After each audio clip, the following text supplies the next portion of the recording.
உடனடியாக கட்டட அனுமதி யார் யாருக்கு கிடைக்கும் என்று நம்முடைய செய்தியாளர் அபினேஷுடன் அமைச்சர் முத்துசாமி பகிர்ந்து கொண்ட தகவலை தற்போது பார்க்கலாம். சார், இந்த திட்டம் யாருக்கெல்லாம் பொருந்தும்? இந்த திட்டத்தோட சிறப்பு என்ன? 2500 சதுர அடி நிலம் வைத்திருக்கிற ஒருவர் அதிலே 3500 சதுர அடி கட்டிடத்திற்கு குறைவாக அல்லது 3500 சதுர அடி கட்டுகிற பொழுது அவர்கள் சுய சான்று கொடுத்து அந்த அனுமதியை பெற்றுக்கொள்ள முடியும். அது அதிகாரிகள் போய் அந்த பார்த்து அதெல்லாம் பார்க்குற அந்த கால அவகாசம்லாம் வெல்லாமல் அதை அவங்கள அப்ளிகேஷனை போட்டுட்டு அவங்களுக்கு ஆட்டோமேட்டிக்காக அந்த ஆர்டர் போயிடும். அவங்க அந்த வேலையை ஆரம்பிச்சுக்கலாம்.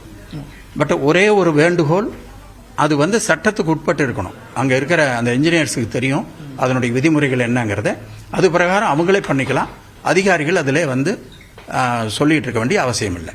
அதுக்கான திட்டம் தான் இப்பொழுது. இதில் பல கோடி மக்கள் இதில் பெரிய அளவில் பயன்படுவதற்கு வாய்ப்பு இருக்கிறது. ஒவ்வொரு கிராமத்திலையும் இதில் யார் என்னங்கிற கணக்கெல்லாம் கிடையாது. 2500 square feet land 3500 square feet கீழே கட்டிடம்னாக்கா அவங்க அத்தனை பேர்த்துக்கும் அந்த அனுமதி யாராக இருந்தாலும் கிடைக்கும். இது தமிழகம் முழுவதும், அதாவது மாநகராட்சி, பேரூராட்சி, நகராட்சி பகுதிகளில் இருக்க எல்லாத்துக்கும் இது பொருந்துமா? எல்லோருக்கும், அது எல்லா இடத்திற்கும் எல்லோருக்கும் பொருந்தும். ஆன்லைன் EPPA.tngo.in நம்ம அப்ளை பண்ணிருக்கோம். இது அப்ளை பண்ணி எவ்வளவு நாட்களுக்குள்ள ஏதாவது அது வருமா, இல்ல உடனடியாக அது வந்துருமா? உடனடியாக வருவதற்கான வாய்ப்பு இருக்கிறது. அதுல ஒன்றும் காலதாமதம் ஆகக்கூடாது என்பதுதான் நோக்கம்.